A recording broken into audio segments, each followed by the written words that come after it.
Yeah, I think I've got it just about right. It was getting a bit out of control this morning. Yes. Stephen, I got it all sorted. The hair is good. It's always good. Always the same. I acknowledge the traditional owners of this land. I pay my respects to the elders, past and present, and to Aboriginal elders and peoples from other communities who may be taking part in this live stream today. Right, so where are we? I don't know. I've got to change windows here. All right. Thanks, PB. My hair does always look great. Howdy, hi, Richard. So, good morning, Sion, some call it fun, and I saw Michael, I saw Cable Tie is here. And Cable Tie, I hope you're back to feeling 100%. I know you were feeling pretty crook last week, so... Bedhead, yeah. Yes, Michael, I'll just leave it ruffled. Hair and makeup. Done. I've got a whole crew here helping me. You know, I've got a couple of camera people and hair and makeup. I need a whole army of hair and makeup. Okay. Got to slow down. Because I've been moving things around. I've just been carrying a few boxes, and Lachlan has just been setting up for a thing that we can put the pick and place machine on, and stuff's been going on. So I was doing things right up until the moment I hit go on the live stream. Lighting grafters and gaffers. So now I've got to slow down and talk to all of you. Oh, right. Cable Tie, just went for a short walk to test the lung. Still got a way to go. That is unfortunate, but hopefully you'll continue your recovery. I've heard a few people who have been hit really badly with it long term. There's went out to dinner for my brother-in-law's birthday on Friday, and so his parents were there, and they both had COVID about 7 weeks ago, and his mum ended up in hospital twice. And so 6 weeks, I think it's 6 weeks now after recovery, and she just walking from one room to another, she's exhausted and has to have a rest. She, like having a shower or something like that is enough to wipe her out for a couple of hours. It's not good. So hopefully you'll recover. Joel says, I could sing to you if I don't want to talk. Well, no, that's not a good idea. PB says, hopefully my recovery is going well. Dry socket is no fun. Yeah, that recovery has gone very well. So I had wisdom teeth out, how long ago? 4 weeks, 5 weeks, something like that. Maybe a little bit longer. It feels like months and months ago. And I had dry socket in one of them. And that was a bit of pain for a while. But in the last week or so, I've had no problems with it whatsoever. So I think it's now 100% recovered, or basically as recovered as it can be. Now, okay, well, since we're on this subject, not the subject of illness, but the subject of how everybody is going, time for a vibe check. When I was coming in this morning, I was probably at about a 6 out of 10, and now that I'm here on the live stream, I'm probably about an 8 out of 10. It's always it makes me feel better. So thank you for coming along. But vibe check for everybody else. How are you going? I hope everybody is doing pretty well. PB says, fantastic. We shall see how they feel 5 or 6 hours from now. 5 or 6 hours. Streams that end very eventually have not yet gone for 5 or 6 hours. Yeah. Oh, Mike says, hi, Steve, up the wall. Yeah, I had to move him into a position where he was visible, where there, just before it started. Now you're looking at me from a weird angle because I'm using my laptop and it is currently sitting on top of the pick and place machine. So getting back to Sion's question a moment ago. So is the plan to make KO number 1 be the stock factory model and not the fully customized one? Yes. All right. Oh, Joel says, this is the vibe check on Joel. 5 out of 10, but I'm going to get my coffee, so that will make me a 7 or an 8. It always helps. Stephen says, do I start at PNP 1 or PNP 0? Well, yes. Funny story about that. And John needs to trim his nose hairs. Thanks, Dodgy. Yeah, they're falling out of my chin. Austin, you came along. Cool.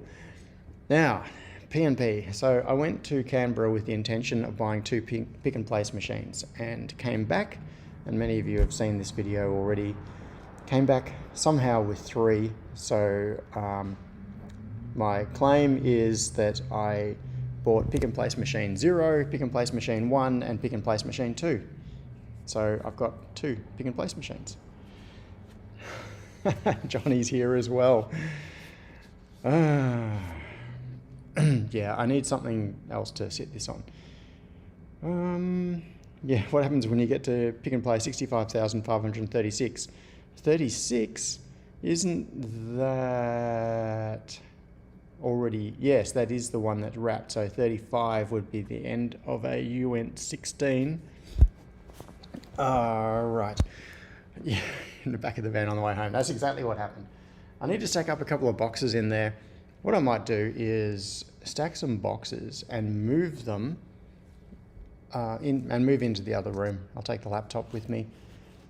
But in the process, I will answer, eventually I will get to answering Sion's question, and I'll show you what's going on. So we'll go for a slight, oh, that would have already wrapped on 16-bit. Okay, you're right, Richard. Okay, that is, my laptop was sitting right there. So there's my old laptop, and I'm currently using my new laptop, which was sitting just beside it. Under that sheet is one of the KO pick and place machines. Now this particular machine is the one that is factory. It is not modified in any way at all. So this is my long-winded way of getting back to Sion's question. I've got 3 machines. 2 of them had been modified. They've had new illuminators put in them. They've got new cameras. So they've got high-speed USB 3 cameras. And the control system has been totally replaced. Not the electronics, but the software. It's a fully custom-written control system that was made by Glenn English, the guy I bought these machines from. And the machines can be returned to factory, but I don't intend to. So he bought the 3 machines consecutively, not all at the same time. He modified the first 2 machines, and he had not yet got around to even commissioning the 3rd machine. So this one right here, this is actually the 3rd machine from his point of view. It's the one that he bought last, and it has not even been commissioned. It's all 100% factory. It's just been unboxed, and that's it. So my plan is that in the interests of getting things going quickly, I'm going to start with this machine, which the laptop is currently sitting on, and get it going in the front room, just so that I've got one machine that I can see how it works in its original factory state, because I don't want to start messing around with a modified or a custom system when I don't really understand the original. Yeah, so Sion just said, good move starting with factory machine, best way to learn its intricacies, etc. Yep. So, yes. Now, the plan. Let's go for, I started doing a little walk and then I went back to the machine. All right, so things that have happened in the week. You can see behind me, all those big white things that are lying there, those are the bench tops which have been painted. So I painted them first. They're, I'll show you the underside of one so you can see what I was working with. They are the classic 2000s era, like we'll come over here. See, there are a couple more bench tops here. They are the classic 2000s era thing with, you know, the wood grain pale that you see in so many offices. It's just everywhere. And I'm really sick of this look. It's kind of horrible. It was okay in the 2000s, but not so much now. So they had the dark grey for the vertical pieces and then that pale colour for the tops. So that's one of the three really common colors that you see. There is this one, there is one that's like a deep reddish color, and there is another one that's more like a brownie color. And they're all 2000s. So, got to get rid of that. The thing is that because it is like a plastic, it's a laminate surface, it's really hard to paint in a way that is going to be strong. So I got some stuff called BIN primer, Visna bin primer, which is shellac based, and it sticks like crazy to just about any surface. So these are all painted with the Visna bin primer first, which grips into the plastic sort of surface, and then it was painted over the top with a couple of coats of alkyd based satin enamel. So it's a water cleanup enamel, which should give a fairly hard surface. And then these are going to be covered with anti-static mats anyway, so hopefully that will withstand what it's going to be subjected to. So what we did was, if I back up over here and show you the overall area, this area is now quite open, but up until a couple of days ago, there were boxes spread all through there with all of the bench tops sitting on top of it, so that they could all be painted. And there is, if I spin around here, there is another bench top there. That's one of the corner desks. Which one is that? That one, that is the top that is going to go into the far corner of the office, I think. You can see over there, oop, no you can't. I'll bring you just over here. I've assembled the rack. So this black rack that you can see here, this is the one that was in the bathroom in my current lab in the back of the house, and that's where the Reflow oven was. And that's where my Reflow oven is going to go again as a temporary thing until it moves into its proper location. So one of the advantages is that under this bit of timber here, the switchboard for the factory is there. There is a 15 amp power socket there. There's 3-phase and 15 amp available in different places around the factory. But there's a 15 amp socket right there. My Reflow oven can sit on the shelf there and plug into that 15 amp socket. And then I can run the exhaust system out through the door just there and evacuate all the fumes directly outside. So that's a good sort of temporary location while I'm getting everything set up. And the other good thing about it is that this area, just inside the roller door, if I turn around here, is directly near the door here, which goes into the front lab area. And this is where we're going to set up one of the machines.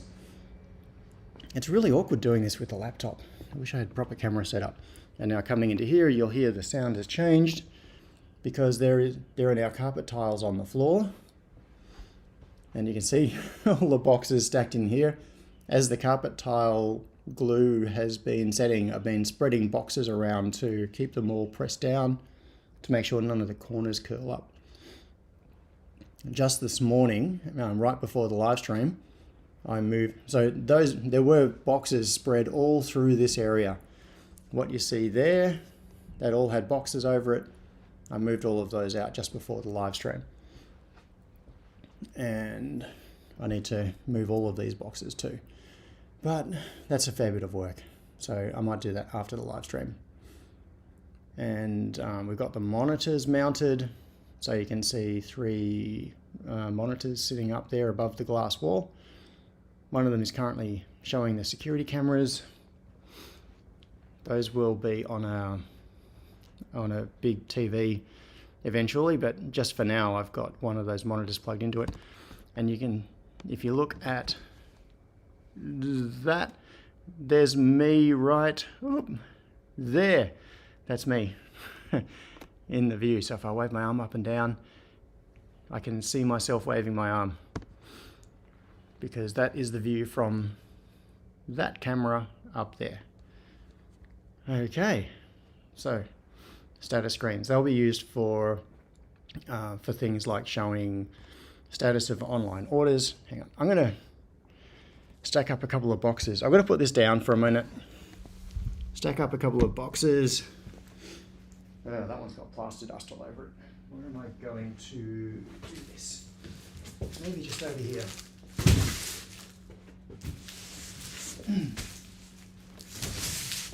Give myself an impromptu table.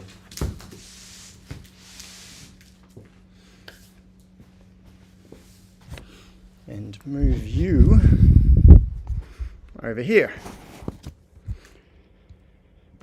Ah, that's better. Now I can stand and have it at a better height, and I can see the chat again properly. Okay. All right, I'm going back in the chat. All right. Where are we?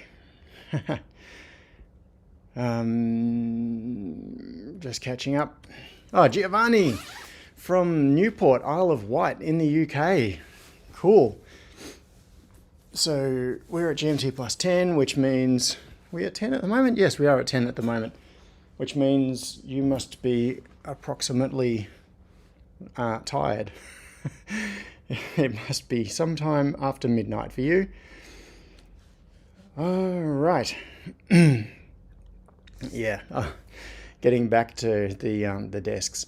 So Richard says that underside is a horrible color for an office. Yeah, it's the color that in the 2000s, pretty much every office, like if you go into an accountant's office or anything like that, they've all got that same, that same color combination.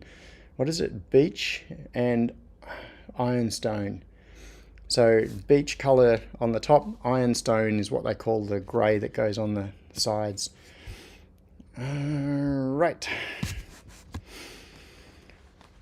Now, where are we? Oh, Johnny says, I made the mistake of painting only one side of desks once. They all bent.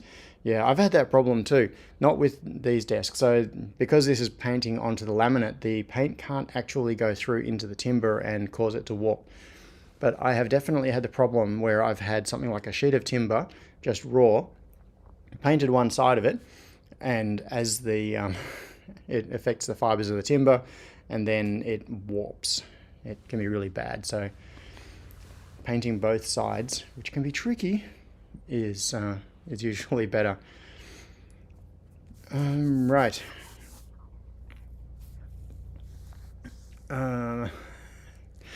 Flooring is shared carpet and oversized AC for maximum static. Well, rack in the bathroom, and I get made fun of having a 42-inch TV. Yeah, for maximum static. Yes, that's right. I'm not going to get into the whole static discussion right now. Oh, Joel says, I did a wrap on the desktops to get rid of beige. That is a really interesting... I'd never even thought of using a wrap. People use... I mean, you see wraps on cars, but doing a wrap on a desk, that is kind of interesting. Is that a common thing? I don't know, Joel. I've never actually seen that before. And also, I'm really interested to know how durable it is, what sort of effect it is. You could make desks that look super funky, get them, like metallic and shimmery, and make them really cool. All right. Oh, yes, MDF. Johnny says, the side I painted expanded, the other side did not, was MDF. Yeah, MDF is a real pain to paint. It swells and, yeah, not good. Mad Techie said, did I spray or roller? I rollered. Used like a satin finish, so a short nap roller. It was a 180mm, so not a normal 230 or 280mm roller. A 180mm roller, which is fairly small, and yeah, it didn't take all that long really. Oh, PB asked, what kind of wrap withstands a solder drop? Yeah, that's a good point. Because the wraps are plastic. They would melt. Boxing Day.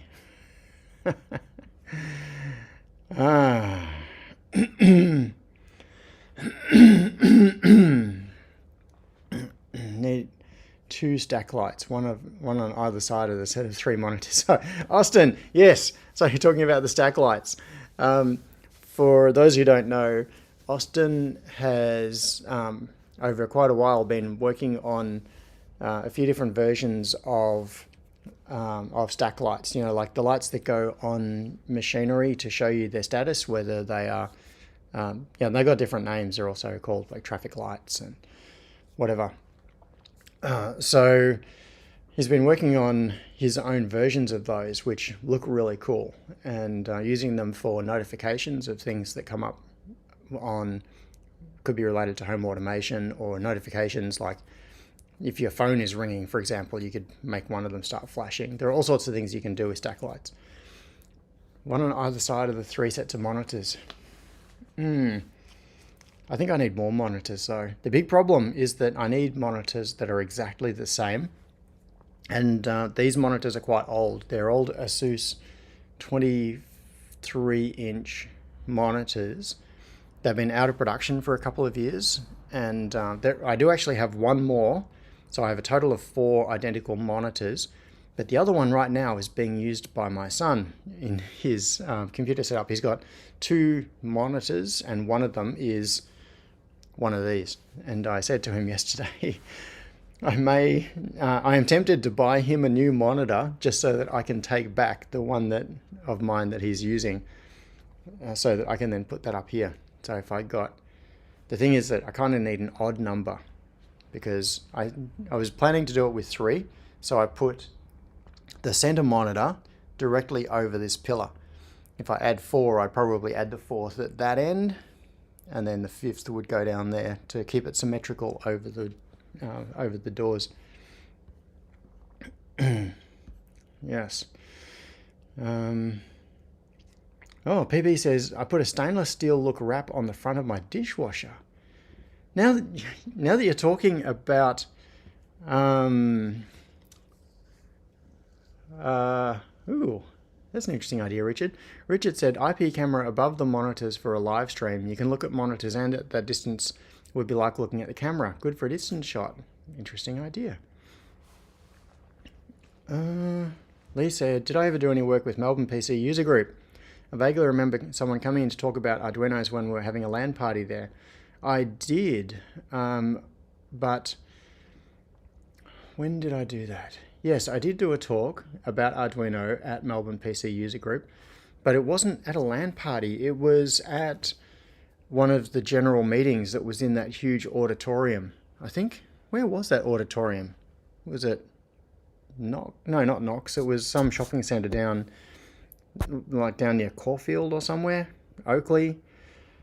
I have a vague recollection. I could probably find it. In fact, because I have my notes from, I think, pretty much every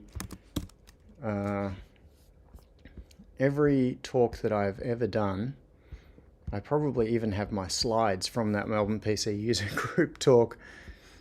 Where was it? Melbourne PC. Melb. You got me thinking now. I'm gonna Melb PC. Oh, here we go. No, it wasn't about Arduino. Yeah, it was in 2006. I did a talk at Melbourne PC user group in 2006, and it was about website development. Amazingly. So long ago. Yeah, it wasn't about Arduino. So, no, that wouldn't have been me. Okay. Joel says MDF is evil. I 100% agree. It is a horrible, horrible thing. I've quite a few years ago, I ended up with a really bad sinus infection.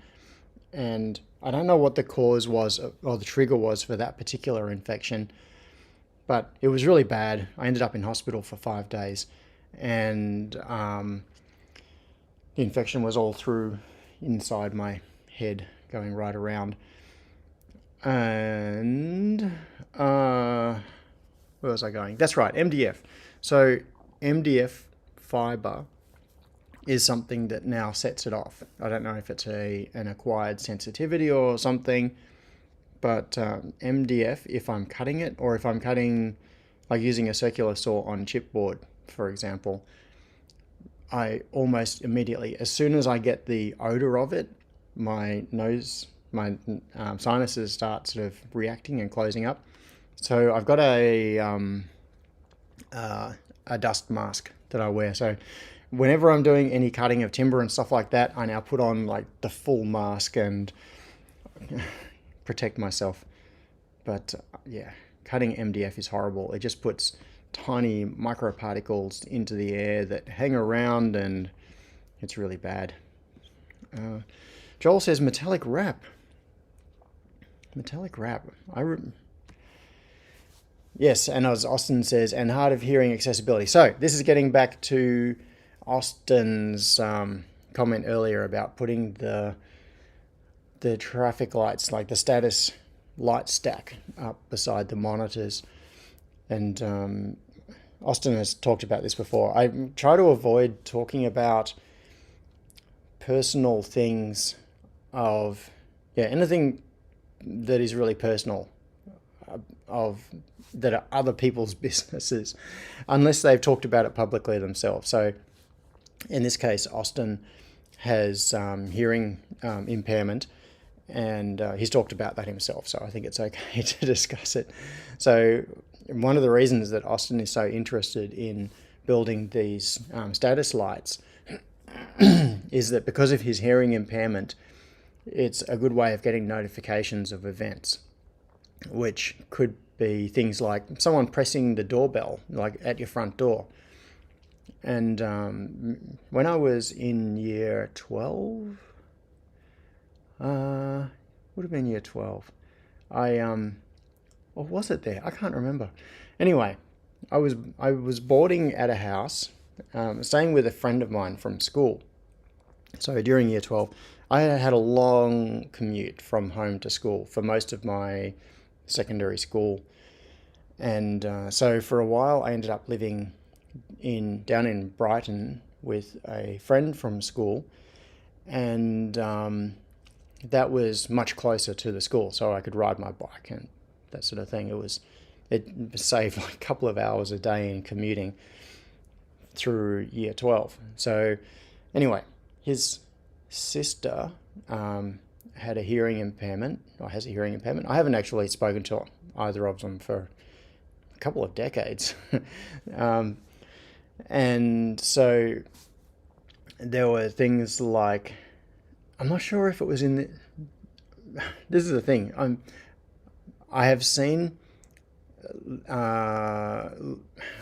phones with light notifications of when it's ringing, and I can't remember if it was in their house or not, but anyway, somewhere there were telephones that were rigged up with lights, and they've got a link to a hearing aid so that you can use the phone. So for people who are not totally deaf but have but can still hear to some extent with the assistance of hearing aid or whatever, they can still use a phone, but the problem is getting the notification of when the phone is ringing, and for that, something like a visual notification is fantastic. And yes. Oh, Intermittent is here. G'day. Yes, Quindor. And Luminator, g'day. Oh, FR4, yeah, that is horrible to cut as well. Where am I going? Where am I going? Oh, Michael says we have far too many of those Asus monitors in the office fleet. Yep. Dodgy says, think I have that same monitor, but Erica pinched it for her work from her home office. I might end up in a situation where I just start buying monitors for people and sending it to them in exchange for them sending me their Asus monitors. At some point that becomes a losing proposition though. I'm better off just buying a whole lot of new monitors. Yeah, these ones there are a couple of nice things about these Asus monitors, which is that one thing is that they power up if you disconnect their mains power and then reconnect it again. they remember whether they were turned on. A lot of monitors don't do that, and that can be really annoying. Maybe that's not so common now, but in the past at least, it used to be fairly common with, I'm showing my age here, with these newfangled LCDs. I remember when we switched over from, we started switching from regular CRTs to LCDs, and CRTs often had a mechanical power switch, so when it was turned on, it was turned on. And then with LCDs, they switched to a soft switch, press a button, and it powers it on.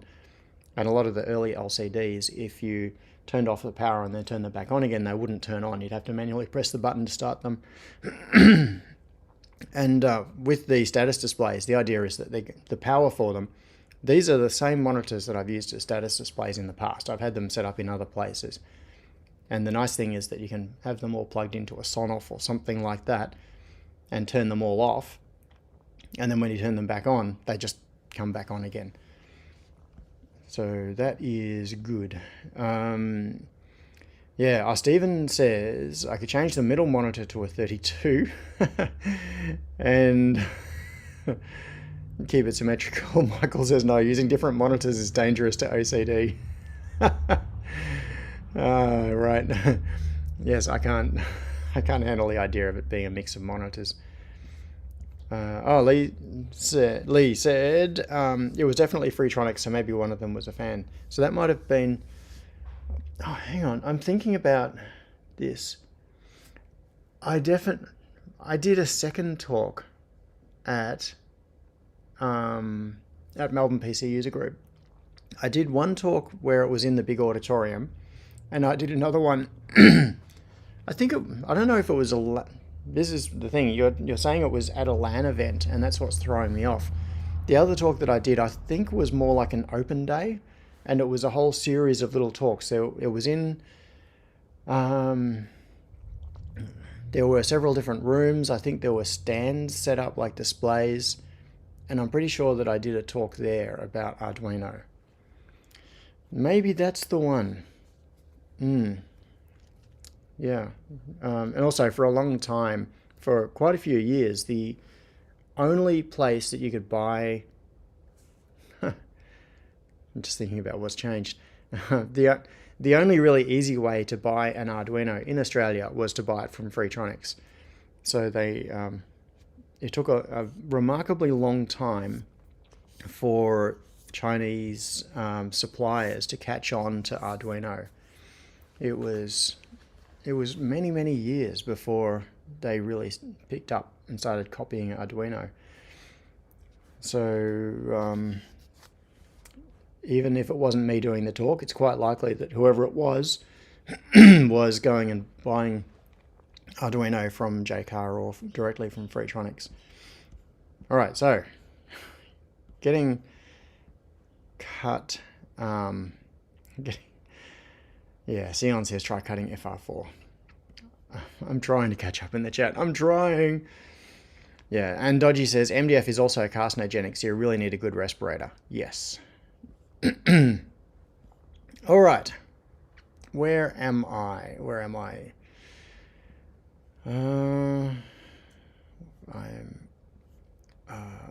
Okay. I think I'm almost caught up. Dodgy says, I've recently acquired Tinnitus. Anyone want it? No, you can keep that. And that sucks. I'm sorry to hear that that you've developed that. Getting old, we start to acquire pains and issues that didn't bother us when we were younger. And the really sad thing is that it's usually one way. Very rarely do these things improve and we go back to feeling as good as we did yesterday.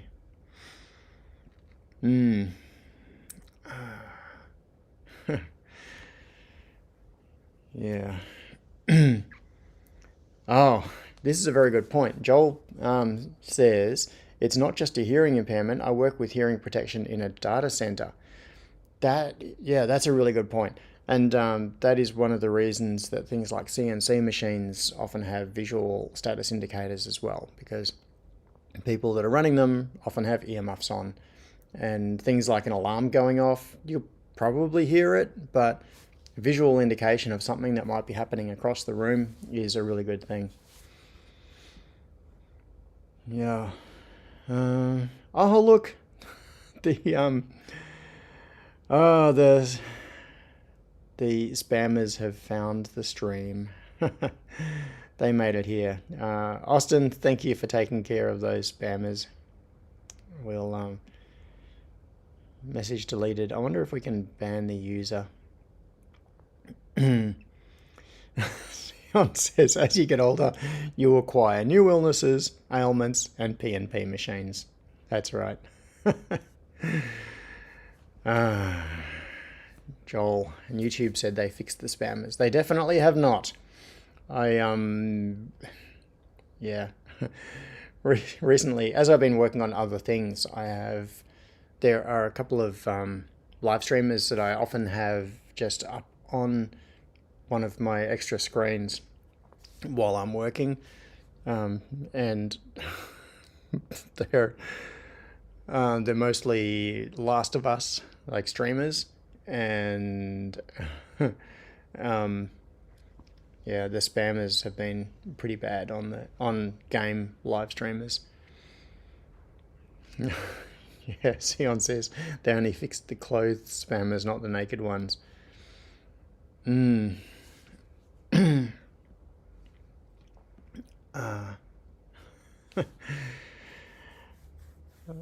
Right. Chip, you made it. Cool. Oh, Austin, thank you. So Austin says, I clicked hide user from channel, so it both removed the comments and I believe will block them from adding more comments. That's nice.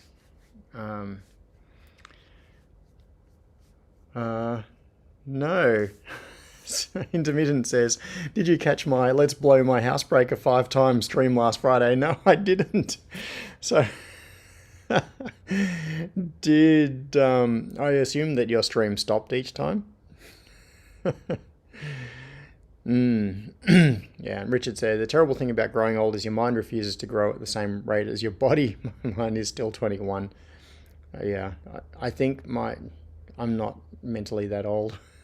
I'm still a kid. I hope I'm always still a kid. Now that I've stopped carrying boxes, I'm getting cold in here. Hang on. There is a heater over here.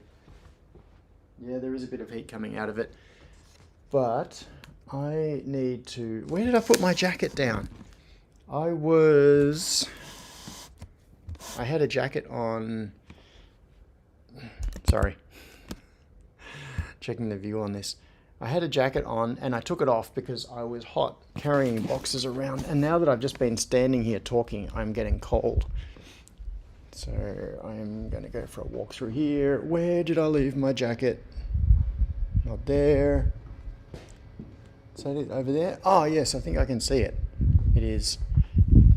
I've actually got 2 jackets. Out through there, sitting on the bench top, you can see there's a puffer jacket. And just over here, around here is just a regular jacket. All right, now, after all of this, so we're 40 minutes in, and I'm basically just saying hi and randomly chatting. Where this stream started, what was going on before the stream started, was Lachlan was working on a way for me to get pick and place machine number 1 or 0, whichever way you're looking at it, into this front room. And so we've got a bit of a contraption. We've got this contraption right here, which is a weird looking thing because of those strange triangular casters that are underneath it. Now let's see. Hang on, I'm going to put my laptop back up here, fold it down, and so this bench is it's steel framed. It is really heavy. It's actually a very, very strong bench. It just moving that bench, one person on their own, has difficulty with it. So what Lachlan has done is welded bolts onto the bottom of the legs and bolted on these triangular casters. Each of these casters is rated to 80 kilos. So combined 320 kilos, which is kind of marginal for the machine. It's going to be up in that sort of weight range, and ideally the casters should be D-rated. So if you've got 320 kilos of load rating on your casters, you shouldn't put 320 kilos on them. You should put something like 200 and something kilos. But Peter's telling me to speak up. Anyway, this is a temporary arrangement in order to get the machine into this room, because the problem is we need to get the machine through this door, over that lip of the frame, and onto the carpet tiles. So this is the extremely dodgy plan. Really, really dodgy. Okay, over there, that orange thing that you can see, that is Lachlan's forklift, and he has some extension tines for it, which means that it can lift away from its own body. Like it can, now the way, if you've seen larger forklifts, they typically have tines that extend directly from the front of the body, and the way they support the mass of whatever the load is by having lots of mass back behind the front wheels. But these sorts of manual push forklifts don't have that. So what you can see is there is an extension through the front. There are those little legs that stick forward with wheels on them. And the idea is that when you are picking up a load, the load is between the body and those front wheels. And you can see that that grey cage that is currently on the forklift tines sort of sits in between those two legs. Now that is a problem, because it means that you can't actually put things past the front feet of the forklift. That's fine when you're putting stuff up onto racks, because you just run the forklift under the rack. But it's a problem in this particular case.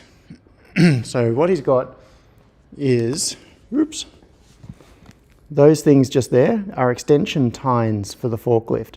So they attach to the existing tines and give it greater forward reach. But at the compromise that you can't reach too far with too much mass, because the whole thing will fall over on its face. So we have to make sure the balance is okay and that it's not overreaching. Now the pick and place machine is currently sitting on casters, but it's low to the ground. So the plan is, what we want to do is use the extension tines and pick up the pick and place machine. Oh, I need to grab a drink. Run the forklift up to this point right here and reach through the door and put the pick and place machine on that. We think it's going to just reach. It'll have just enough reach to get there. Nothing can go wrong. Nothing ever. And the reason it's got these bits of wood across it is they align with the feet of the pick and place machine. And then once we've reached it through the door, we should be able to move it a little bit further into the room. Yes, it is a horrible plan, but it's the best one we've got at the moment. And no, that stand is not where we want it to live permanently. That is just where it will live while it's in the front room here, and I'm getting it set up and using just that machine as a temporary thing while the clean room is being built. And then when the clean room is built, the machine can go back out through the doors and into its proper location. Okay. I've been ignoring chat, but it looks like there are some suggestions. So, where are we?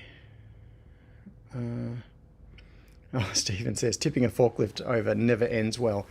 No, it does not. And it particularly would not end well if what it was carrying at the time was my pick and place machine. I really don't want that to happen. Michael, why do I get the feeling this will appear on Australia's Funniest Home Videos? That you make a very good point though. I need to make sure that when we do this, there are cameras running, because if it ends badly, it'll make good content. If it ends well, it'll make average content. So Aaron says you could just weld some supports into the frame for a pallet jack, put frame in main warehouse, put P&P on frame and use pallet jack to roll it through your side door. That won't fit, unfortunately. The width of the pick and place machine. Yeah, if we could bring it through the side door, it wouldn't be a problem. What we could do is load it onto a base with casters out in the open area where there's plenty of room. There's lots of space to do stuff there. The problem is that this, which way do I go? That way. That door is 950 millimeters wide, which is wide enough for a, it basically meets the standards for accessibility in terms of being, it's an oversized door. It's bigger than a standard domestic door, but and it's wide enough for a wheelchair to go through easily, but it is not wide enough for the pick and place machine, no matter what orientation it is in. So Sion said, Joel said, if it ends badly, the video may pay for pick and place number 4. Maybe not. Well, I've got $3 here, so I'm started. No, seriously, my next big challenge is not pick and place machines. It is a reflow oven, and beyond the reflow oven, the next thing beyond that is going to be solder paste, like a solder paste machine. That would be really, really nice. So Sion said, I want to know what those casters are. Is Lachlan still there? Can you ask him? They are from Bunnings. I can actually find what they are. I'm not sure if Lachlan is here. Although, I know what I can do. Because right before the live stream, we were ripping we ripped the labels off those casters, and I threw them, where did I throw the labels? Probably into one of these rubbish bins. So I bet I can find out what those casters are. Did the labels go there? No, they did not. I had them in my hand like 3 minutes before the live stream started. Oh, there they are. Okay. I've got to grab one out of the pile. And as I'm heading back to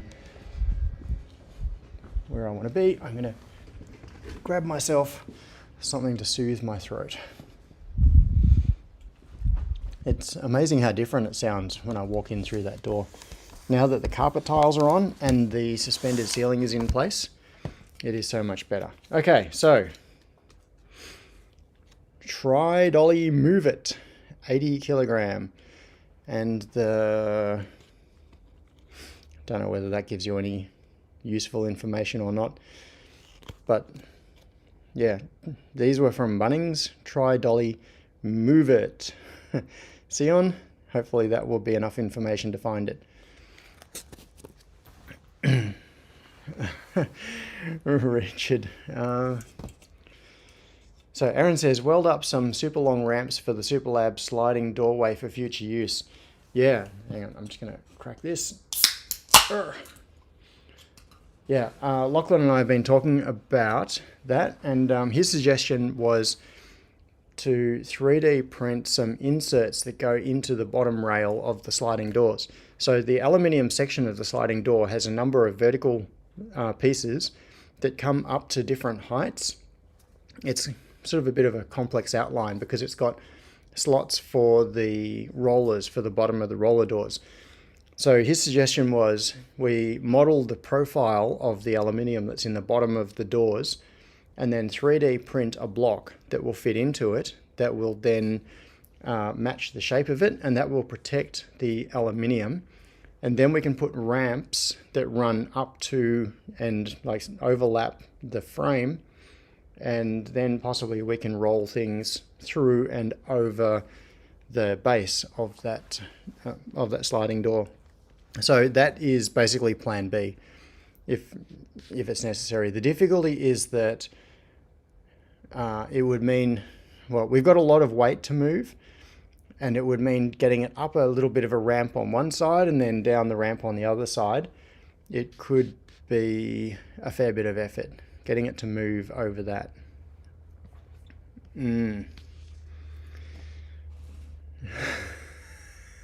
Sion says, John can't afford to speak to me about reflow oven recommendations. No.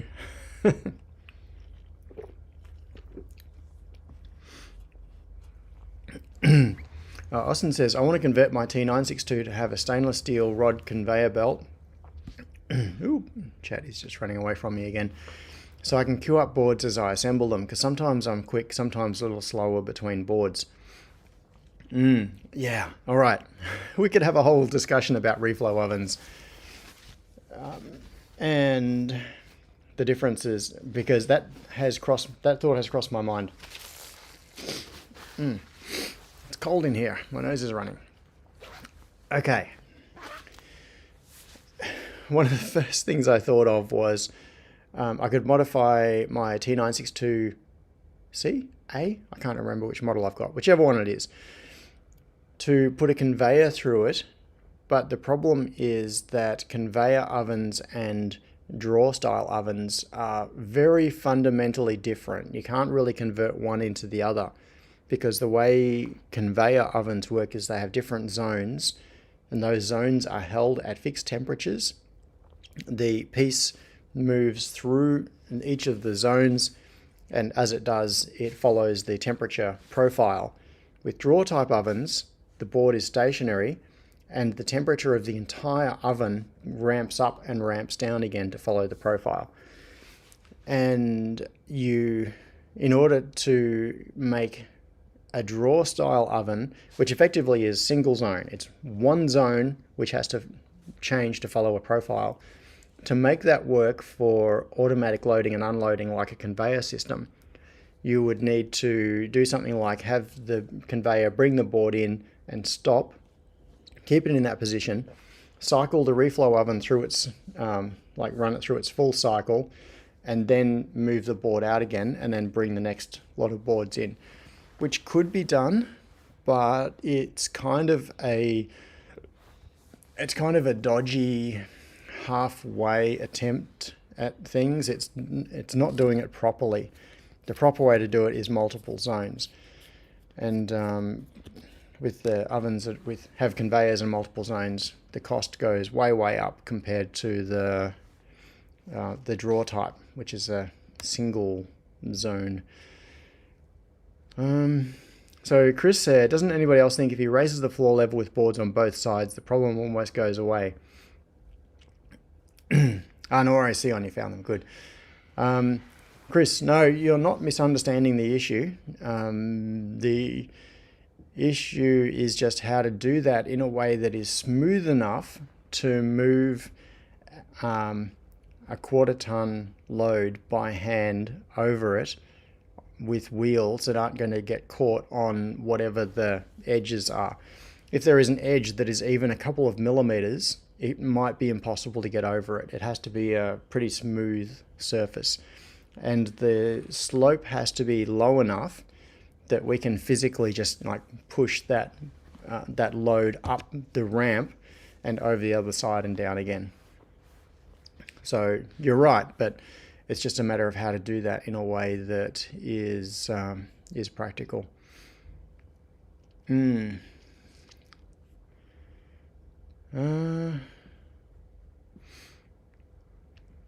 Yeah, so Joel says we just have a piece of hardwood for sliding doors and we run a table saw to make the profile. Yeah, that's a good way of doing it too. I don't have a table saw. It's another one of those tools that I wish I had. It would have been so useful. Okay, so this is a good point. Good suggestion. David T said, did you consider a few tarps over and around the cleanroom area to just keep the P&P in situ?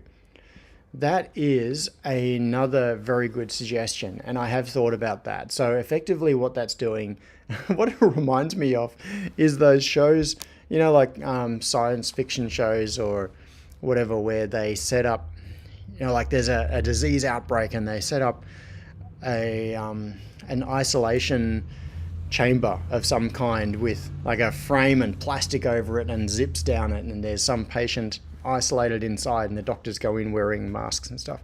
So yeah, what I could do, essentially like building a tent inside. I could I just saw a comment by Austin. I'm going to get back to that because that's so awesome that I've got to address it.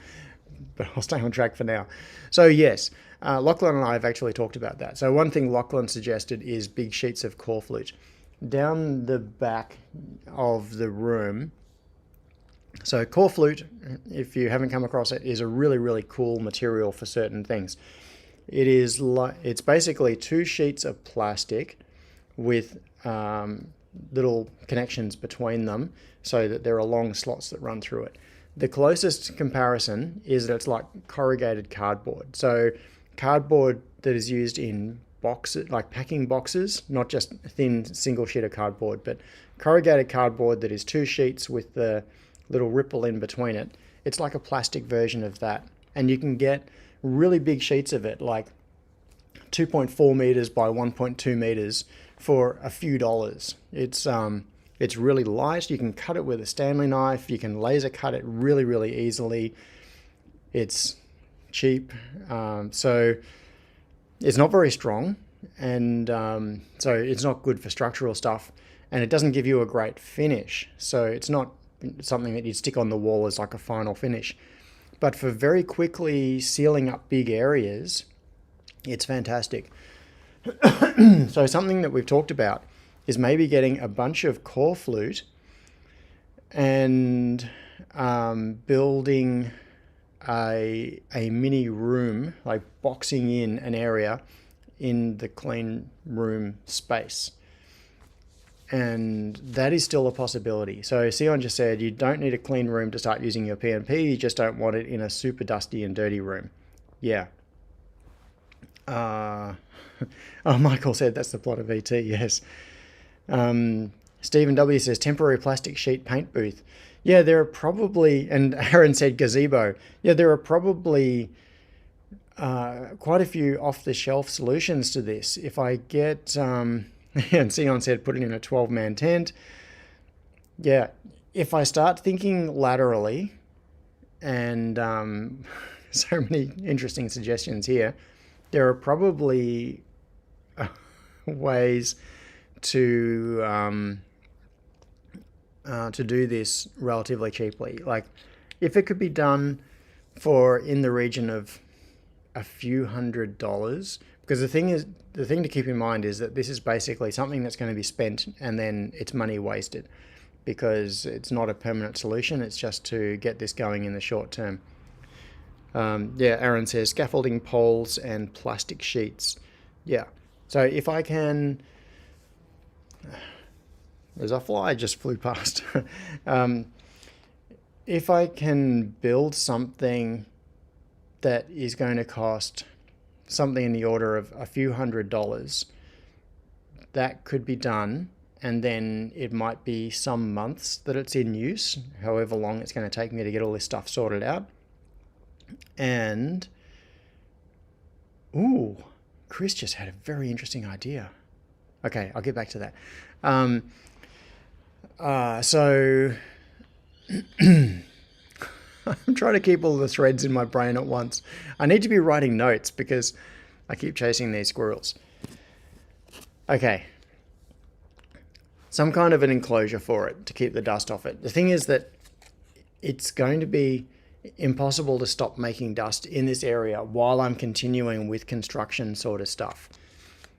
So, now that I'm thinking about it, I wonder if I could build something that would kind of attach to this wall. So if I turn around here, where these this big glass wall is here, if I built some kind of a plastic enclosure and I butted it up against this wall, it would mean I could access it from in here by sliding this door open and walk through.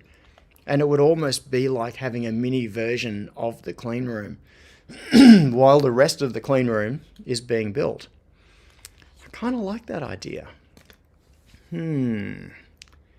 Yes. Right.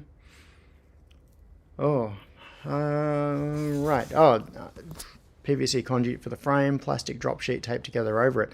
Yeah, just getting back to Chris's comment earlier, because I don't want to forget that one. It's an interesting way of thinking about the problem differently. Chris said, maybe change your procedure and first of all get the forklift onto a higher level of a 19mm board without a load on it. Make a road to the destination for it. Yeah, that is a clever sort of different way of thinking about it. I like solutions that change the whole premise of the problem, and the problem is not how do we get the thing. Yeah. Anyway, you're right, Chris. If we can get the forklift up so that it's at the same level and it could just go straight through, then load the machine on it because it could be beside it.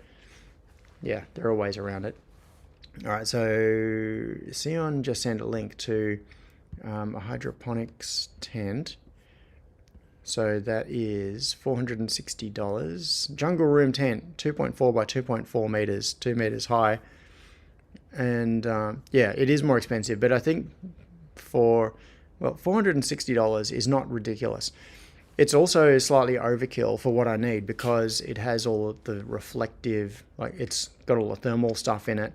Although thermal regulation is an issue, trying to keep it at a reasonable temperature is a good idea, and it's got a floor in it and everything, which I don't need. But that's a really interesting suggestion, Sion. So what that does is give like I suppose an upper limit, $460 was it, for something that is probably overkill. I think it could be done. Oh, and Sion's got another one.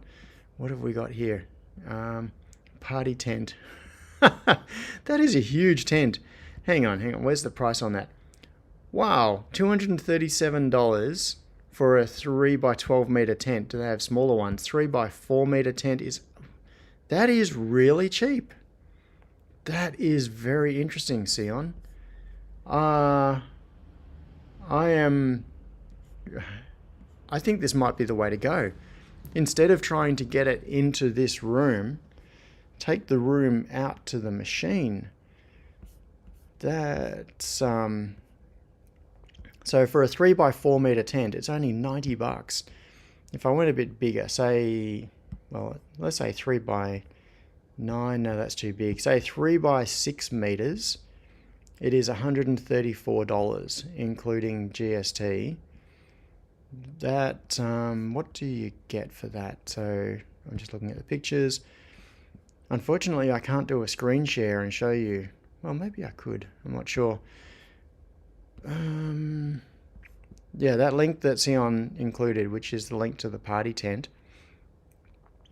I think this might be the solution. So instead of getting the machine in here, put a cover over the machine out there.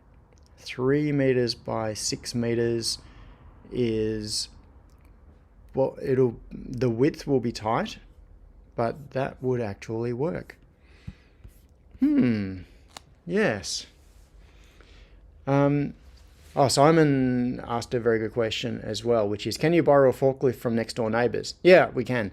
The Stuart, the guy who has the sawmill over the road, has a really big forklift, which he uses for lifting like 3 and 4 ton logs off trucks.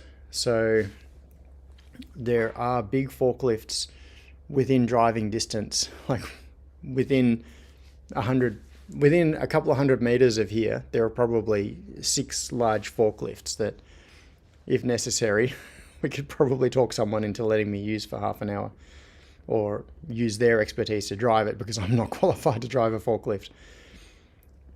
So Chris says 19mm ply will be about $100 and you can reuse it. Yeah. Right. So Keith says, does the forklift fit through the door? No, actually it doesn't. So you're right, Keith. I would still have the problem, even if I got the forklift up to the level where it was going to clear, like it was flush with the base. the forklift is too wide to fit through the door, so it still needs to reach through. And the larger self-propelled forklifts like Stewart's would be able to drive up to the door and reach the machine through with no problem. So that that might be better. Yeah, and free delivery. Sion, I think you have saved my bacon. That is a really cool suggestion. Dodgy says, wouldn't last long out in the sun, but indoors might be the trick. Yeah, this is all going to be indoors. The caveat is that anything is temporary until it isn't. Yes. Right. Where am I up to? The problem with getting the PNP inside your office area is that you need to get it back out again. That is true. Yeah. Yes. Illuminator said it's not a tent, it's a garden marquee. Yeah, but it doesn't actually matter, because the thing is that what I'm wanting this for is not keeping off rain or even sun or wind. It doesn't have to be structural. The whole purpose of it is just to provide an enclosed area to reduce dust coming into it. And something like that party marquee is going to solve the problem. Chip is still saying core flute. Yeah, I know, but Chip, I'm looking at this Vita XL party tent, 3 by 6 meters, $134, and that's the frame and everything. So I don't know how I can. Yeah, by the time I get enough core flute to build something that big, I'd probably be over that. Aaron says, plenty of gaffer tape to seal it up. You could leave one end open and seal it up against your sliding door wall. Yes, exactly. That's what I would like to do. I could... Yeah. And Dodgy says, the problem with core flute is you would need to make a door that would stand.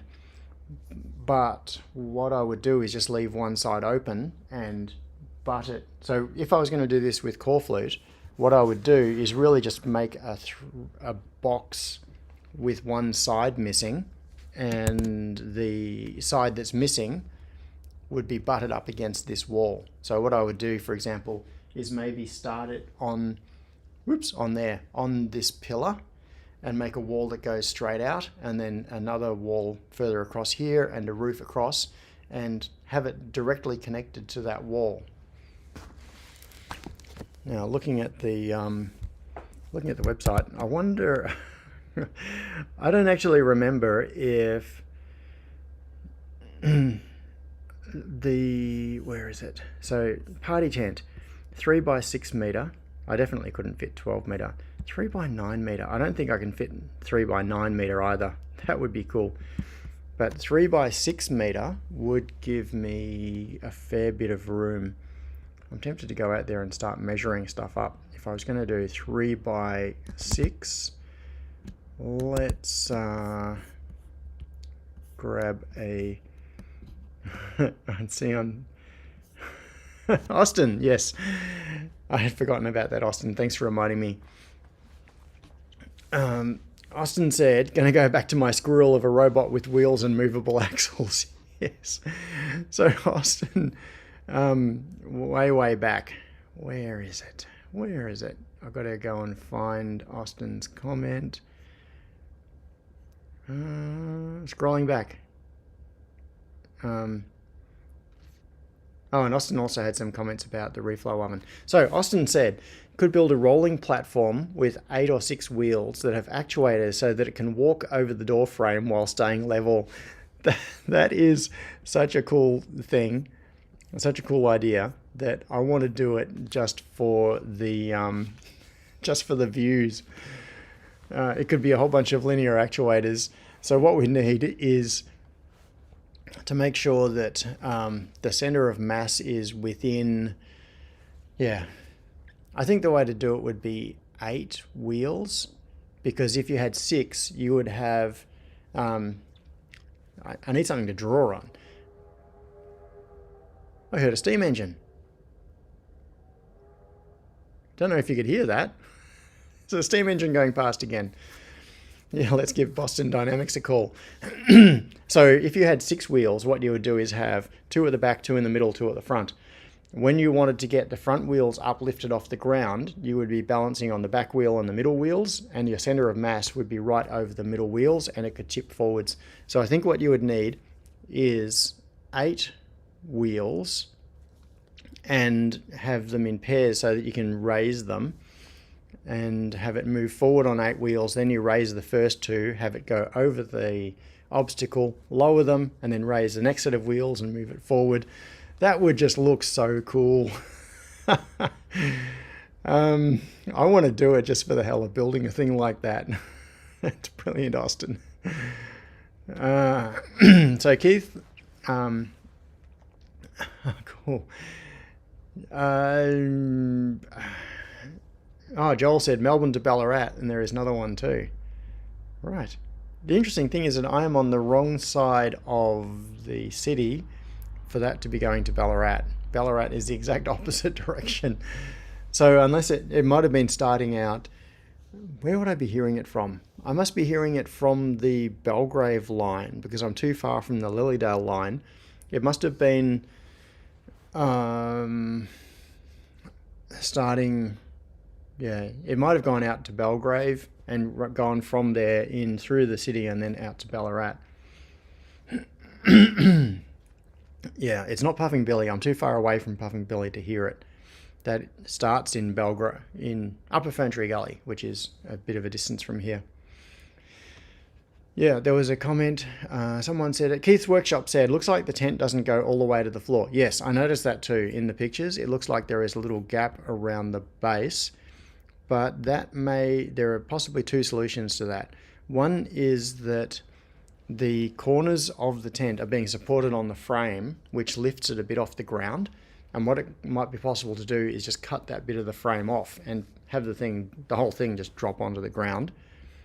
Or I would either that, or I would have to do something around the edges to fill that in. So what I would probably want to do is, it looks like a lightweight plastic frame. I'm just looking at the pictures on the ad. I'm pretty sure that could be solved with some minor modifications to the frame. It looks like the legs, there is a frame piece that runs around the base on 3 of the sides, and then the door side doesn't have a base piece. And the legs that are on the corners lift the whole frame off the ground a bit. So if those legs were cut off or not assembled or something, I'm pretty sure we could just make it sit on the ground. So, it comes in different colors too. Do I want it to be green or anthracite or blue? Hang on, does the price change? $125 if it's blue, $120 if it's green, $133 if it's anthracite. I think I'd go for blue. The green is really ugly. I don't like that. Anthracite is $125, $126 in a 3x6 meter. Yeah. Oh yeah, I can. Yeah, there's even a picture of the way the legs attach to the frame. I think this is going to be the solution, Sion. You have found the answer to my problem. Fabric polyethylene 100%. UV and water resistant. Eve height from the ground 2 meters. Material PE roof and side panels plus steel frame. Oh, it's a steel frame. I thought it was just plastic, but it looks like it's very thin steel tube. Okay, cool. I am going to order one of those. 100% I'm going to order one of those. So back to Austin's $112 for white. Oh, but white wasn't there. I didn't even see white listed. I would prefer white, but it wasn't in that size. Why is it? Oh, it is there. 112. Yeah, well, I just go for white. In the pictures, it's grayed out, so I assumed that it wasn't available. Yeah, stops that. I'm going white. 3x6 meter white $113 in stock, free delivery. I am going to click add to cart, and I'm tempted to just order it right now, but that would mean finding a credit card, etc. I'm going to do that after the live stream, but I am definitely going to order that one. Cable tie, thanks for pointing out that it was in white as well. Yeah. So Austin has put in a link to a YouTube video, and I'm not going to click on that video because I don't know what that's going to do. If that starts playing on my computer, I might end up copyrighted for playing someone else's video. Sion says, oh no, John's going to be screaming at me in the near future when it arrives and is useless. No, I wouldn't do that. Yes, Cable Tie says $112 is hardly a high risk amount. Yeah, $112 is an amount that is worth doing it just to see if it's going to solve the problem, and if it doesn't, that's okay. Yeah, it's now P&P tent. Yeah, Richard said we'll all take the blame. Yeah, if we divide the blame around, how many have we got? 56 concurrent viewers.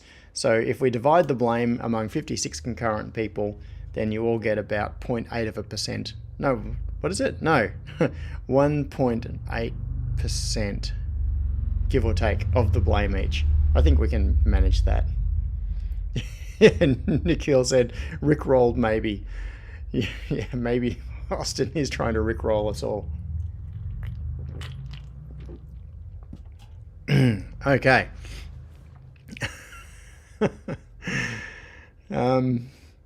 Chris says, if it doesn't work, barbecue at John's place. I say, even if it does work, barbecue at John's place. Chip says, I finally caught up, and John is speaking really slowly relatively, and my comments now are more likely to be in a timely manner. So you've been watching me in high speed mode to catch up. The unexpected wing. Aaron says, Sion, wasn't that an affiliate link you shared with John? Maybe it was, I don't know. I didn't check the link, I just clicked it. But I am, if Sion gets a couple of bucks for that suggestion, it is 100% worth it, because I think this is the way to go. One of the other really big benefits of doing this is, ideally, I would prefer not to have the machine in this room even temporarily, because what that's going to do is prevent me from setting up the rest of this front lab area.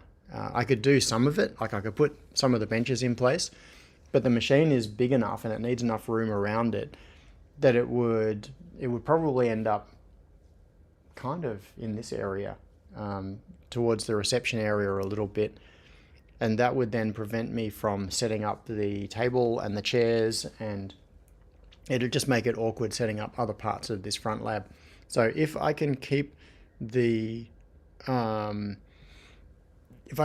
and place machine out of this room, it means that this room can then be set up properly the way it should be set up.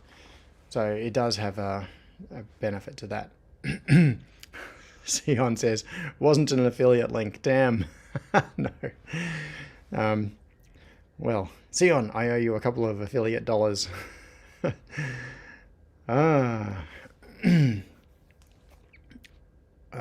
would you... Aaron says, what would you do for temporary lighting in the tent? Oil lanterns won't do. No, I think I'd avoid the oil lanterns. Yeah, Keith says, the mini cleanish room. Lighting in the tent. I don't know. That's a good question. I'd have to figure that out. I do have... so Chris said, are you running a positive air pressure in the room and in the tent? My plan is to run positive pressure in the final clean room once that's all built. I hadn't even... This whole idea of a tent is new to me. I hadn't even got to the point of thinking about that. Joel suggested LED strip. Now, one thing that I could use is when I bought the frame, when I bought this suspended ceiling, the guy who sold it to me included some some old style fluoro tube troughers, the lights that sit into the suspended ceiling, and I wasn't intending to use them, so I've just stuck them down here, and you can see that because Lachlan was using the saw earlier today, they got dust over them, but those are working fluoro tubes. Now, I suspect that tent is not going to be a superstructural thing. I'm going to have trouble hanging anything heavy from it, but I could possibly, just coming back over here again, but I could possibly set those up, vertically in the corners, or I'll find some way of sticking them somewhere. Intermittent Tech said, somebody said LED strip. Yes. Grindo, when it comes to LED strip, you're the guy. Alston said, does it become a clean cube instead of tent when the outwalls of the actual room is built? Depends if it stays there or not. Aaron says, positive air in tent equals hot air balloon. Yeah. Right. Does air conditioning count as positive pressure? Only if air is being blown in.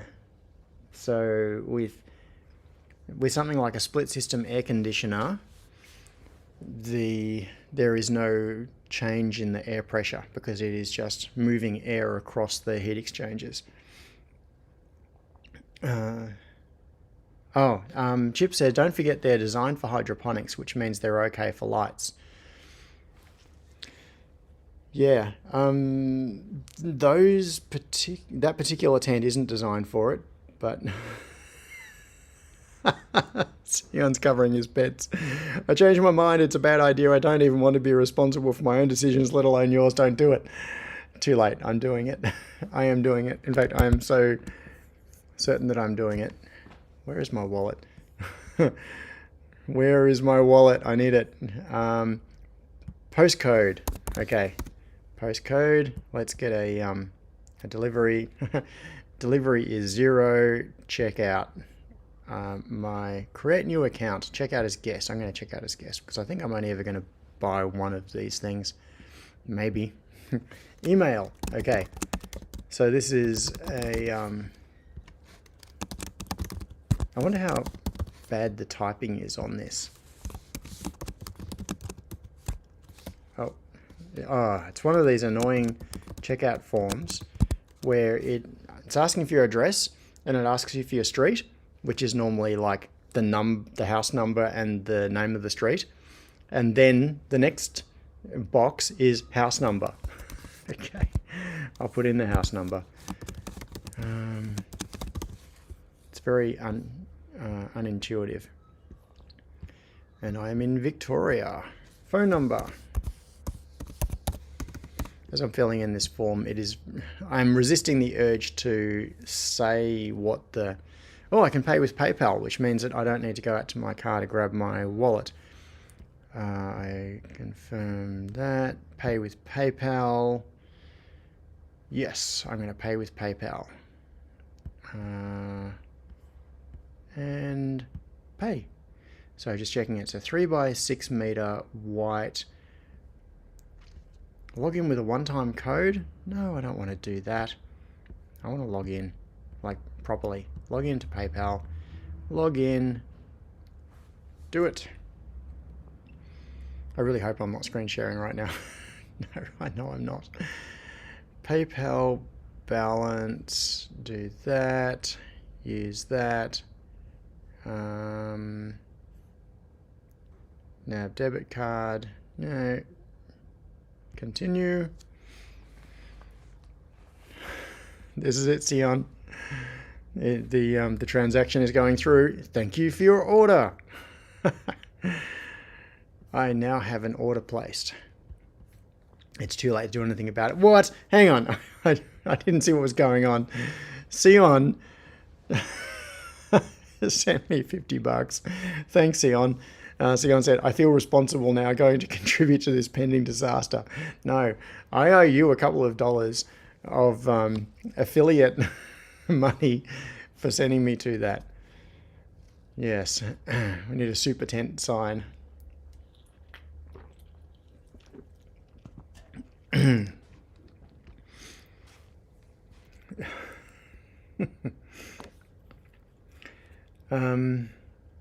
Oh, this is testing my memory. So, Chip, outside the box, I said, Jono had a cartoon depicting him being distracted by his computer, penned by a dear relative in his old lab many years ago. I don't remember that. Being distracted by my computer. Well, what was that cartoon? That's a very good memory if you're remembering that cartoon from all those years ago. Thanks, Dodgy. I hope you got my credit card number. Matt Decky said John just ordered a 3x5 foot tent. I really hope I didn't just order a 3x5 foot tent. I hope it was I hope it was meters, not feet. Joel says new spin-off channel, Super Tents Campsite Automation. Oh, Johnny. Thank you for that contribution as well. 50 secs. I just started sweating. All right. I am genuinely going to go and check now. Michael says John just started sweating. All right, let me see. In fact, I'm going to go to hopefully I've got an order confirmation. So I'm just going to my inbox. Do I have an order confirmation? No, I do not yet. Oh, here we go. Receipt for your payment to HB Commerce Proprietary Limited. You've sent a $113 payment to HB Commerce. So let's check out the order. Okay, the order says Vita XL Party Tent 3x6 meters white. Okay. I think I'm all right. I think I'm sorted.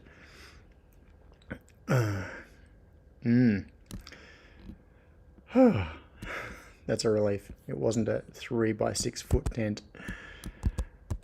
Back to got to get back to the chat.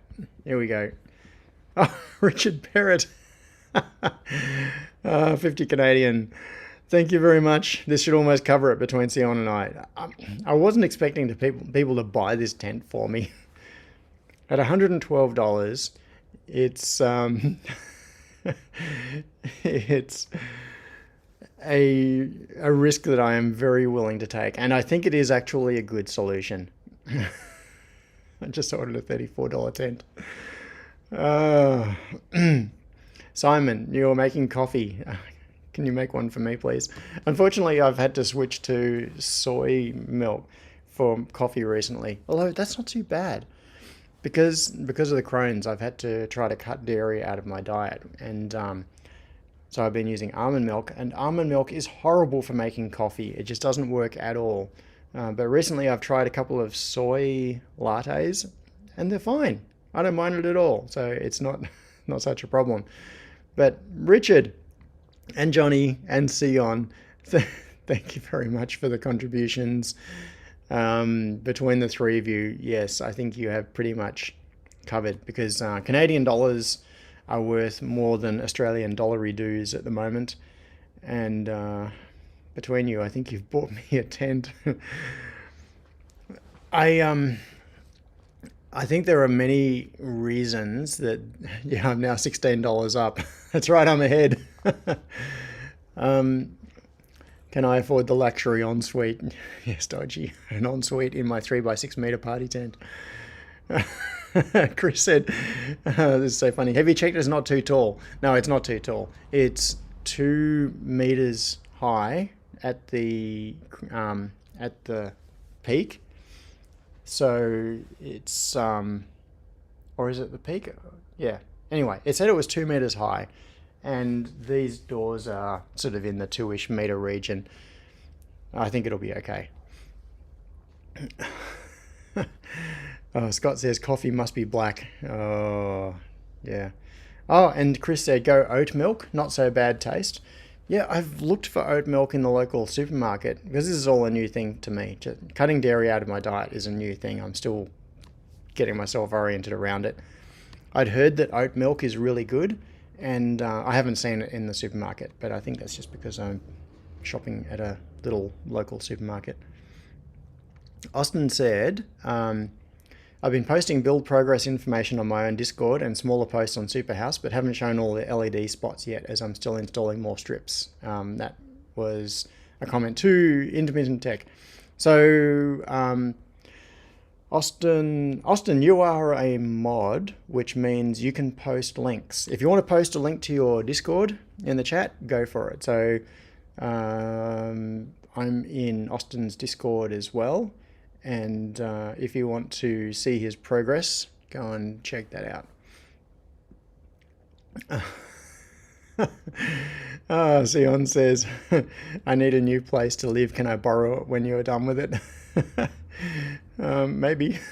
Well, you own it. You just bought half of that tent at least. You and Richard, and to some extent. So 50 sec is the exchange rate. Is not that great. So I think Richard owns slightly more than half of the tent. Sion owns slightly less than half.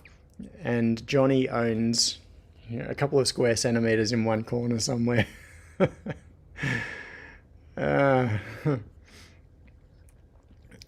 So, yeah, you can move into your tent.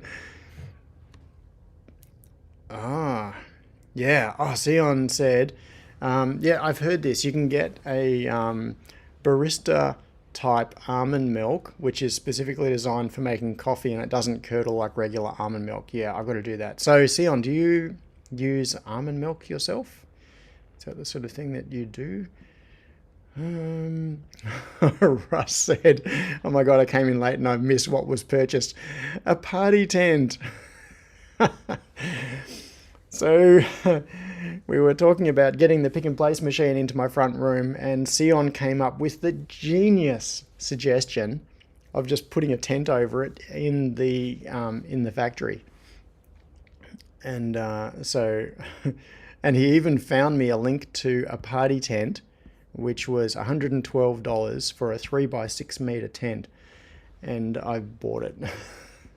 So we're buying tents now on the live stream. Mad Techie says, now is the time to buy a new monitor. Yeah, okay. Oh, Richard, do we get name plaques now? I think maybe you should. We can get like a brass nameplate, and then the brass nameplate will cost more than the tent. Yeah, and Chris, this is talking about the milk.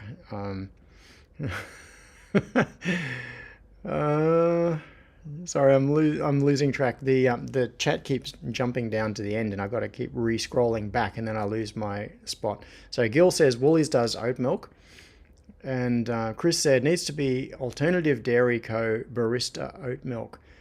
I'm going to go and try to find that. Alternative Dairy Co. Barista oat milk. Oh, Johnny says I tried cutting dairy out of my diet, did not change anything. Okay.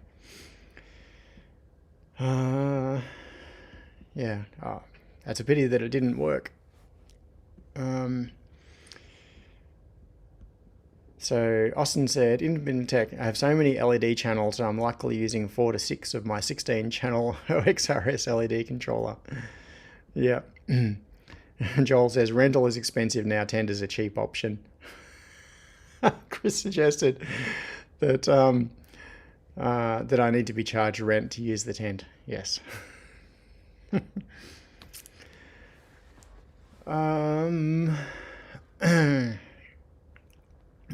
Richard said, before I leave this life, that would be the only thing named after me. Oh, no. Simon said, Coles have a similar soy milk for coffee. Sion said, I mix it up. I'm not dairy intolerant, but I like the taste of a nice almond milk latte. Cool. Right. Yeah, I'm not quite sure what the role of dairy is in Crohn's, but last time I saw saw the specialist about my Crohn's, and she was concerned that I was still having some, even with the medication that I'm on, I'm still having problems with my stomach not digesting stuff properly and getting inflamed. And so she said to cut out dairy, and so I am trying that. Keith's Workshop says, remember to put the pea in peanut before you put it up. Yeah, just like I always remember to put the heat shrink on the cable before I solder on the connector. I always remember that. It would be like a really big version of that. Put the tent up and then go, pick and place. How do we get that inside now? Because it looks from those pictures like there's only one door, and that door is going to be against this wall. Right. Michael says, this week in substitute milk products. Right. Russ says, party tent. My son's mate purchased one and didn't tie it down correctly. The next morning it was found over the power lines. Hopefully I won't have that problem because I'm not going to be having it outside.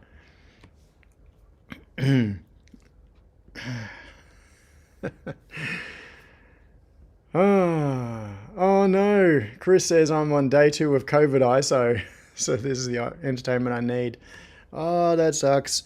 You've got... Is that because you have COVID or because were exposed or something? My guess is that it's because you have COVID directly. Oh, that's a bummer. Yeah. As Sion says, I hope you get over it quickly.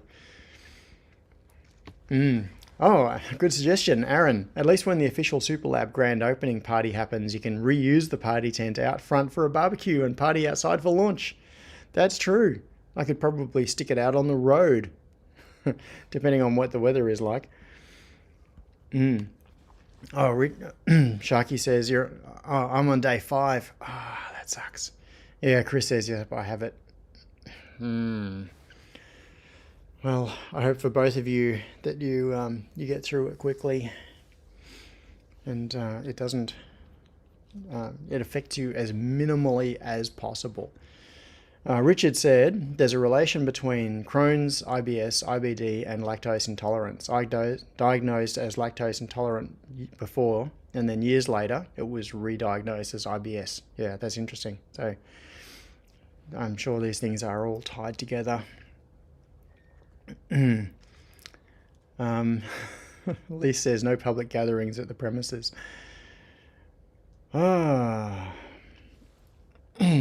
Chris says symptoms only affect me Monday to Friday. Why is that? Okay. I don't know what that's meant to mean. Maybe it's a work-related thing. That's it. You need to, instead of giving up milk, you need to give up work. There's the solution.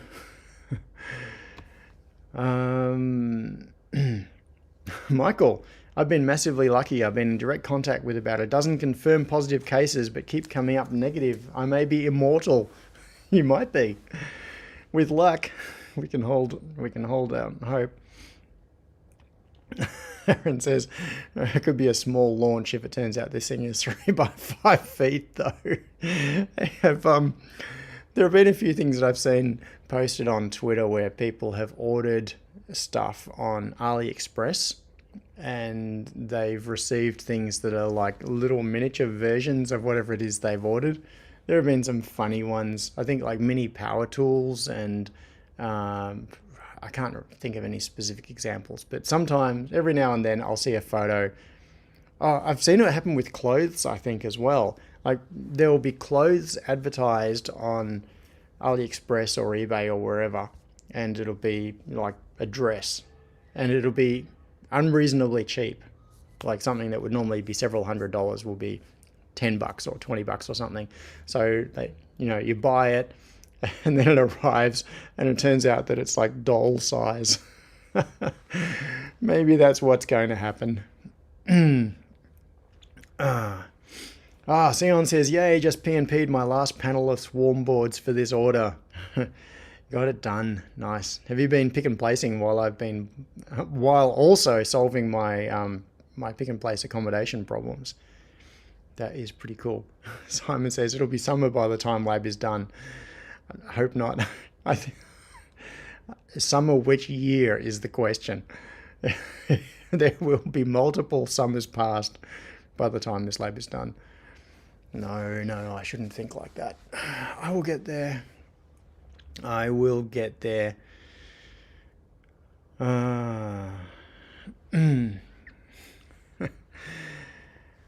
Okay. Yeah, barbecue outside, definitely. I need to do something. I do want to have a proper event here at some point. That is the nice thing about having this as a space away from home. It means that I'm going to be able to have people come and visit a lot more easily.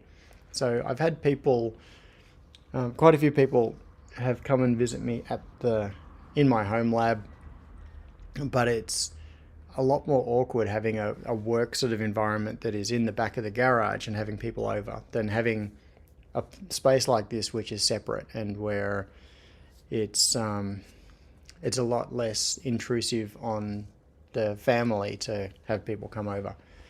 And it'll mean that I can do things like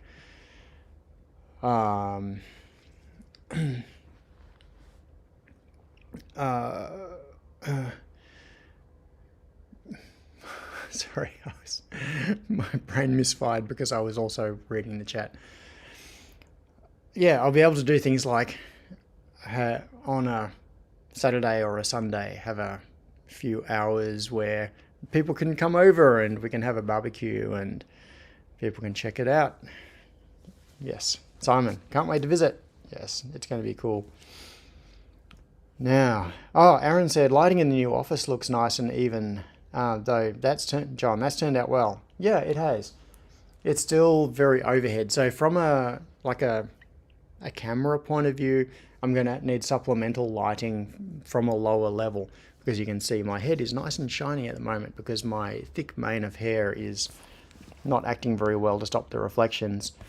But you can see, oops, hang on, I've got to change my view here so I can see what the camera is seeing.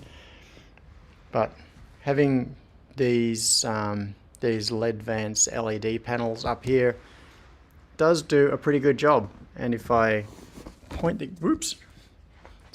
camera down here, you can see that there aren't really very many shadows. Those boxes are sitting on the carpet, and along these areas on the sides of the boxes, they're illuminated quite well all the way around without much in the way of shadows, because the lighting is sort of spread across the whole ceiling area. So what these overhead lights have done is provide a good level of overall even ambient light, and then that will be supplemented by other more specific lighting for different things. Oh, and there are also some other lights. Hang on, I'm going to go for a little walk around here and turn something on at the switch. This is something that I need to finish fixing. I've just turned on something that is going to need to be plugged in differently. Now, back over here, you can see there are some lights there in the little alcove, which is going to be where the kitchenette sort of thing is. And you can see that one of the lights is just hanging down.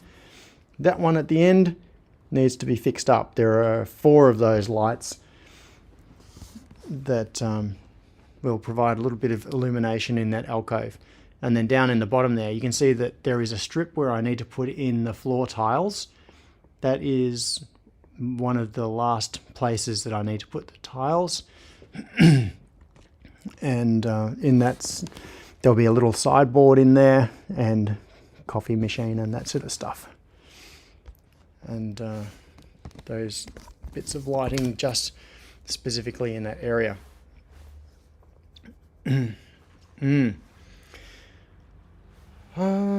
Yeah, Dodgy says, could set up your own Bunnings style sausage sizzle with that tent.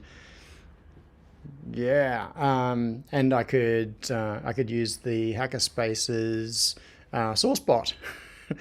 That actually, when we have the whatever public event, an opening or something here, I really should get the sauce bot here because people love seeing the sauce bot. Iggy, hey, nice to see you here. Yeah, and Dodgy says, nice to see the roof is insulated for those hot days Melbourne frequently has. Yeah, we've actually got two ceilings in here. So we've got the ceiling tiles, and then there is a cavity, and then there's the original ceiling, which is plaster. It's just flat plaster. And then above, yeah. So it's providing an extra air gap, which hopefully will be improving the temperature in here a little bit. Yeah. Hey Iggy, I hope you're doing well. I haven't chatted to you for ages. Don't know if you've just joined the chat because you just said hi. I guess you haven't been here for most of it. But most of this live stream has been talking about finding a place for the first of the pick and place machines to live and be powered up. And I just bought a tent. So you can see just there, Iggy, just there under that dust cover. That is one of the pick and place machines that I got from Glenn. And yeah, I'm not going to recap all of it, but it's really close to the point where I'm going to have that machine running at last, which has taken ages. And as Aaron pointed out, yes, we've been talking about pick and place machines and oat milk. Yeah. Philip said, can you get the pick and place machine to put the sausages on the bread? Yeah, that's the next thing. What we should do is because the sauce bot has been so popular, maybe we could try to automate more of the sausage production process. Have something that has the bread ready and then puts the sausage on it and then it moves under the sauce bot. The reflow oven to keep the sausages warm. Yeah, we've got all of this stuff. It's just had some nasty chemicals in it, so not exactly food safe. Where am I? I don't know. I don't know.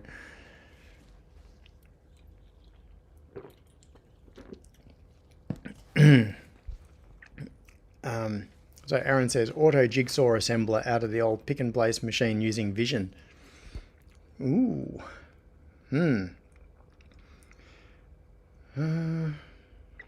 Scott says, modern food is made of nasty chemicals. True. Now that we're talking about the sauce bot, I'm curious to know how much sauce. Oh, that is a bad thing to search for.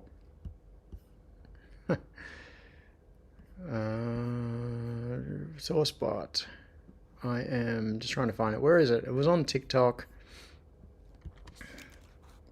Yeah, it's funny how the reporting on it is all based around Bunnings doing it, and it had nothing to do with Bunnings. Well, it was at Bunnings, but the sauce bot was totally a hackerspace thing. TikTok.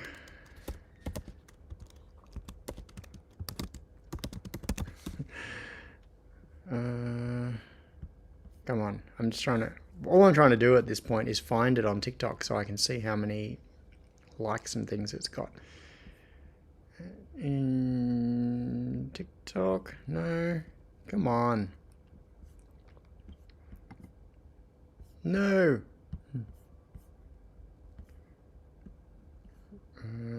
Where is it? Oh, come on. there's this whole story about it, which doesn't even have a link to... Don't you hate it when media is just about republishing things? Is it there? No. Oh, here it is. You can probably hear that.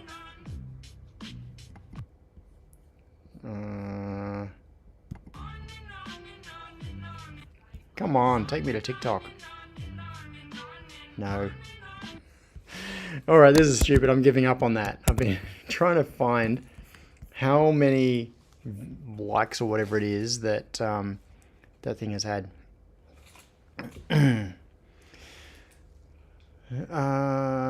Chris said, what is this sauce pot thing? I'm in WA. Oh, there it is. So Austin has linked. Yeah, there it is. So it is now at, where are we? Well, it's got 1,200 comments, and it's got 103,000 likes on TikTok. So it's doing pretty well. Yeah. Chris, it is a 3D printer that has been modified with 2 sauce dispensers so that you can put a sausage on bread under it and it squirts the sauce in place. Yeah, that is kind of crazy. The number of likes and things that little video has. And the voice that you can hear. So on that video, the voice you can hear, in fact, I think it starts off, I'm just going to go back and play this video. Yeah, you can see Lachlan. So it starts with Lachlan behind the counter in the back right corner, and then pans down to the sauce pot. And the voice that you can hear is Andy, who is telling the visitor what to do to press the buttons. It's it's one of those projects that is it's kind of a fun, silly little thing, but it is really, really cool. Chris says had to whitelist TikTok to view it. So at some point in the past, you've blacklisted TikTok. Oh, Iggy said, place is coming along great, looking good. I'm just prepping cables for the new CNC router I'm expecting tomorrow. Ooh, bought an open build C-beam, hoping to do PCB and aluminium. Nice, getting into the CNC stuff. Yes. That is cool, Iggy. So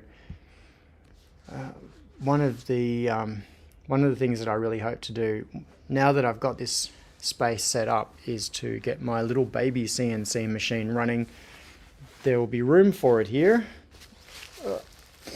It's currently sitting in it's sitting in my lab at home.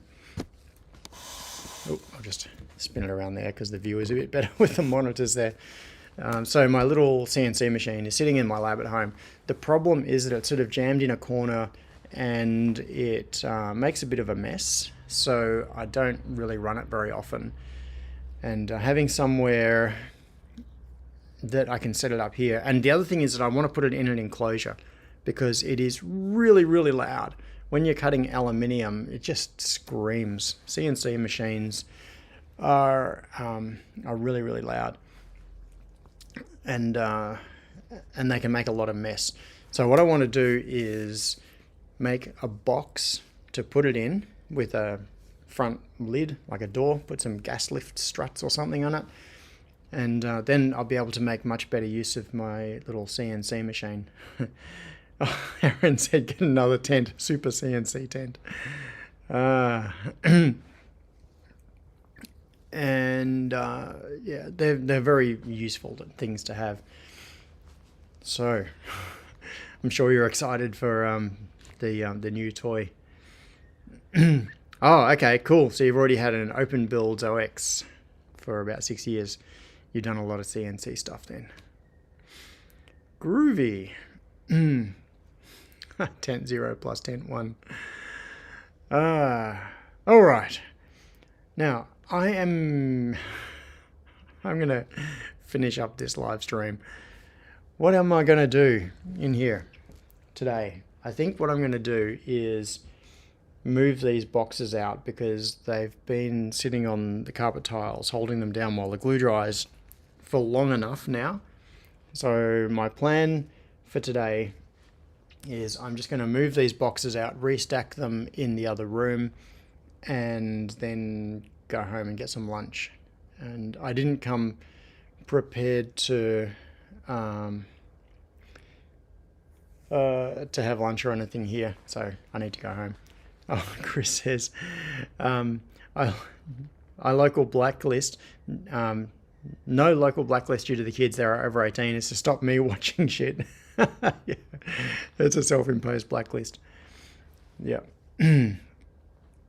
Yeah, Dodgy says, tent to keep the CNC dust down. Yeah. Oh, and Keith says, clean the floor for the tent. Yeah. Maybe. Scott says, too bad you can't palletize the boxes and then move them. I can. They were palletized. I unstacked them from a pallet to bring them into the room. The pallets are just outside the door, so it's not really that much of a problem. If I'm going to pick them up, I'm just going to put them down on the pallets. And once they're back on those pallets, then I can move them around with the forklift if I want to put them somewhere different. Yeah. Sion, you got to run too. Yes. And I'm going to run. So thank you very much for the contributions. It is. This has been a very productive live stream because my whole plan for what to do about enclosing the pick and place machines in the short term has changed. It's been paid for by you. And yeah, I think it's going to be a better result. So thank you very much. Right. Oh, and as Gavin says, okay, I'm going to do the whole pimp the YouTube thing now. As Gavin says, press like for the overlords. Yes. If you don't mind clicking like on this video, that would be fantastic. Thank you very much. We'll get some for the stats, for the win. Yeah. So everybody, thank you very much for coming along. And this has been a fun... I've had fun on this live stream anyway. I hope you all have too. Sion says I pressed dislike because the tent's going to fail. It is not. What I really hope is the tent is delivered this week so that next week you can see it there. Thank you very much. I will see you all really, really soon. And hopefully I will be working from this room really, really soon. Okay. No, I won't mention it, Scott. No, nobody mentioned the bell. I didn't mention the bell.